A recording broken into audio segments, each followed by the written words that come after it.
और वो सभी से कहती है कि क्या तुम में से कोई मेरा गला दबाएगा, क्योंकि मुझे ऐसा करने में बहुत मजा आता है। अब उसकी ये बात सुनकर सभी फ्रेंड सोचती है कि शायद ये पागल हो चुकी है, इसलिए आज ऐसी बहकी बहकी बातें कर रही है। लेकिन वहाँ पर मिया ये करने के लिए तैयार हो जाती है और फिर वो जियाना का गला दबाने लगती है। लेकिन ऐसा करने पर जियाना थोड़ी देर के लिए बेहोश हो जाती है और होश आने पर वो कहती है कि उसे बहुत ही मजा आया। अभी सुनकर मिया भी बहुत ज्यादा एक्साइटेड हो जाती है और वो भी ये सब ट्राई करना चाहती है। लेकिन फिर जैसे ही जियाना उसका गला दबाती है, मिया वहाँ पर थोड़ी देर के लिए बेहोश हो जाती है। अब बेहोशी में मिया को समुद्र के विजन्स आने लगते हैं और होश आने पर वो तुरंत वहाँ से निकलकर अपने घर आ जाती है। फिर घर पर जब वो अपने एक्वेरियम में मछलियां देखती है तो वो उनको देखकर बहुत ज्यादा अट्रैक्ट हो जाती है। फिर मिया लपक कर एक मछली को पकड़ लेती है और उसे जिंदा ही खाने लगती है। फिर थोड़ी देर बाद उसे रियलाइज होता है कि वो ये क्या कर रही है, इसलिए वो भागकर टॉयलेट में जाती है और वहाँ पर उल्टियां करने लगती है। इसके बाद मिया अपनी डेटिंग प्रोफाइल खोलती है और वहाँ पर वो एक आदमी का मैसेज आया हुआ देखती है। लेकिन फिर पता नहीं मिया को क्या होता है और काफी देर तक सोचने के बाद वो उस मैसेज को इग्नोर कर देती है। फिर अगले दिन स्कूल में मिया जियाना और उसके फ्रेंड्स को कहीं जाते हुए देखती है और उनसे पूछती है कि तुम लोग कहाँ जा रहे हो। जियाना बोलती है कि हम लोग शॉपिंग पे जा रहे हैं, क्या तुम चलना चाहोगी। अब मिया भी उनके ग्रुप का हिस्सा बनना चाहती थी, इसलिए वो भी उनके साथ चलने के लिए तैयार हो जाती है। अब क्योंकि वो सभी लड़कियां कंगाल थी, इसलिए वो सभी मिलकर मॉल में चीजों को चोरी करने लगती हैं। लेकिन वहाँ पर मॉल के सिक्योरिटी ऑफिसर को उन पर शक होने लगता है और वो उनको पकड़ने के लिए उनके पीछे भागता है। लेकिन वो सभी लड़कियों से पागल बनाकर वहाँ से भाग जाती हैं। इसके बाद घर आकर मिया वापस अपनी डेटिंग प्रोफाइल खोलती है और इस बार वो उस आदमी के मैसेज का रिप्लाई देती है। फिर उन दोनों में चैटिंग होना शुरू हो जाती है और थोड़ी देर तक बातें करने के बाद मिया उस आदमी को मिलने के लिए बुलाती है। फिर इसके बाद जब मिया नहा रही होती है तब वो देखती है कि उसके पैरों की दो उंगलियां आपस में चिपक गई हैं। अभी देखकर मिया थोड़ा घबरा जाती है, क्योंकि थोड़ी देर पहले तो उसकी उंगलियां बिल्कुल ठीक थी।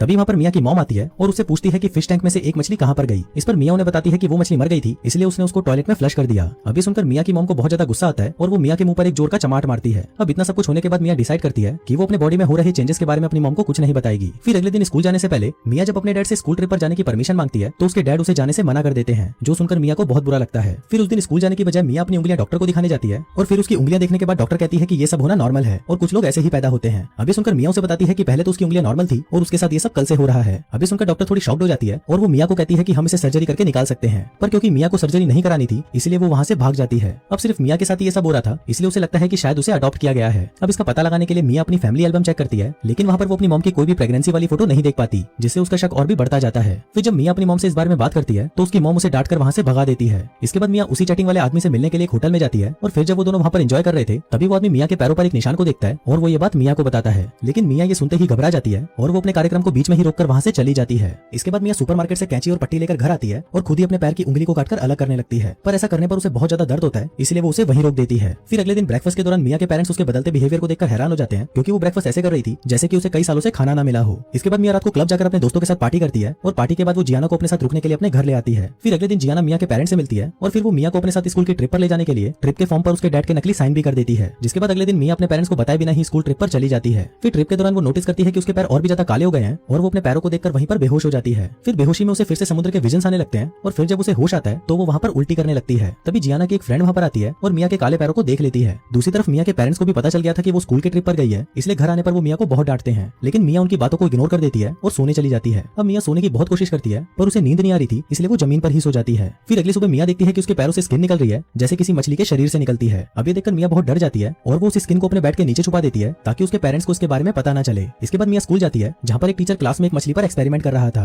अब उस मछली को देखकर मिया उसकी तरफ अट्रैक्ट होने लगती है और सभी के वहाँ से जाने के बाद वो उस मछली को कच्चा ही खा जाती है। अब उसे ऐसा करते हुए एक लड़की देख लेती है, पर मिया उसे धमकी देती है कि अगर उसने इस बारे में किसी को भी बताया तो वो उसे नहीं छोड़ेगी। इसके बाद हम देखते हैं कि मिया के पेरेंट्स कुछ दिनों के लिए घर से बाहर जाते हैं और जब मिया घर पर अकेली होती है तो वो फिश टैंक में से सारी मछलियां निकालकर खा जाती है। तभी उसे जियाना का मैसेज आता है और वो उसे एक पार्टी में आने के लिए इनवाइट करती है। इसके बाद मिया उस पार्टी में जाती है और वहाँ पर बहुत ज्यादा ड्रिंक कर लेती है। फिर जब मिया भंड होकर एक कोने में पड़ी थी तभी वहाँ पर उसे जियाना की चिल्लाने की आवाज सुनाई देती है। दरअसल जियाना पानी में डूब रही थी और उसे वहाँ पर कोई भी बचा नहीं रहा था। तभी मिया वहाँ पर भागती हुई आती है और पानी में कूदकर उसे बचा लेती है। इसके बाद मिया जब अपने पैरों को वापस देखती है तो उसके पैर पूरी तरह काले हो चुके थे। अब ये और भी ज्यादा खराब होते जा रहे थे, इसलिए मिया अपने पैरों पर पट्टी बांधने लगती है। अब वो ऐसा कर ही रही थी कि तभी जियाना वहाँ पर आ जाती है और वो भी उसके पैरों को देखकर हैरान हो जाती है। फिर मिया उसे वहाँ से जाने को कहती है तो जियाना भी उठकर वहाँ से भाग जाती है। इसके बाद मिया फिर से तैयार होकर पार्टी में जाती है और बहुत सारा नशा करने लगती है। अब ये देखकर कुछ लड़के उसका फायदा उठाने की कोशिश करते हैं, पर तभी जियाना वहाँ पर आकर उसे बचा लेती है। अब मिया सबसे परेशान होकर वापस अपने घर आ जाती है और घर आते ही वो देखती है कि वो अपने पैरों पर ठीक से खड़ी भी नहीं हो पा रही। अब मिया गुस्से में एक चाकू उठाती है और उससे अपना हाथ काटकर वहीं पर बेहोश हो जाती है। फिर अगली सुबह जब मिया को होश आता है तो वो अपने पैरों को देखकर शॉक्ड हो जाती है, क्योंकि उसके पैर एक जलपरी जैसे हो गए थे। मिया बहुत ज्यादा डरी हुई थी और वो किसी तरह रेंगते हुए अपने बाथटब में जाती है और पानी चालू करती है। अब पानी के अंदर होने से उसे थोड़ा अच्छा महसूस हो रहा था, इसलिए वो अपने पूरे रूम को पानी से भर देती है। इसके बाद मिया जियाना को कॉल करती है और उसे अपने घर पर बुलाती है। फिर जब जियाना उसके घर पर आती है तो वो मिया की हालत को देखकर शॉक्ड हो जाती है। फिर जियाना किसी तरह उसे अपनी कार में बिठाती है और कहीं पर ले जाने लगती है। थोड़ी देर बाद वो उसे एक समुद्र के पास लेकर जाती है, क्योंकि अब मिया यहाँ पर नहीं रह सकती थी। फिर समुद्र में जाने से पहले मिया अपने पेरेंट्स को फोन करती है और उन्हें सभी चीजों के लिए थैंक्स बोलती है। इसके बाद वो जियाना से कुछ देर तक बातें करती है और फिर वो समुद्र के अंदर चली जाती है। अब समुद्र के अंदर जाते ही मिया को बहुत ही अच्छा महसूस हो रहा था और इसी के साथ ही ये कहानी यहीं खत्म हो जाती है।